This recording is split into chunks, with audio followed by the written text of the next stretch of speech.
ഒരാള് കാരണം കൊണ്ടാണ് ഇത്ര കറണ്ട് ബില്ല് കൂടി. നീ ഫാനിട്ട് ഇക്കൊന്ന് കാണാം. ഓടിയാ ഒന്ന് മൈമൂനെ ആന്റെ മുട്ടുകാല് വേദന ചുട്ടത്തലും കോഴിക്കോടല്ല ഞാനാണ്. എവിടേക്കാണ് ഫാനൊക്കെ എന്തോടെ കറണ്ട് നോക്കിയാ ബില്ല് 2500 എങ്ങനെ എനിക്ക് ഇത്രത്തോളം കറണ്ട് ബില്ലെന്ന്? ആ മൈമൂന് ഒരു ഒറ്റ കാരണം കൊണ്ടാണ് ഇത്ര കറണ്ട് ബില്ല് കൂടെ. ഓളെ ചുട്ടത്തൽ കൊണ്ട് ഇതില്ലാതെ ഉറക്കം പറ്റല്ലോ. എന്നിട്ട് എന്തിനാ എന്റെ അടുത്ത് തന്നിട്ടുണ്ട്? വായ്പണ്ടേ കാട്ടിയാ ഇത് പിടിച്ചാ പണി വെച്ചോ.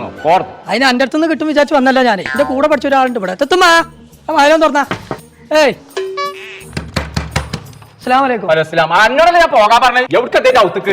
ശരിയാണ്. ഞാൻ എത്ര തേങ്ങക്കണക്കി ഒരു ഒലക്കാഴ്ച ഞാൻ പോണ ഈ ഒരു ഒറ്റ കാര്യം മൈമൂനാന്റെ നമുക്ക് ഉള്ളിൽ സംസാരിക്കാതല്ലേ. കാര്യങ്ങളൊന്നും നമ്മൾ വിചാരിച്ച പോലെ അല്ലേ. എല്ലാം ആകെ പ്രശ്നമാണ്. ഇപ്പൊക്കെ ജീവിതം കറണ്ട് ഉണ്ടോ ഇല്ല കോയെ എത്ര ഇവിടെ നിക്കണു ഇരിക്ക പറഞ്ഞപ്പോഴാ തുത്തുമ്മാന്റെ റൂം ഏതാ? തന്നെ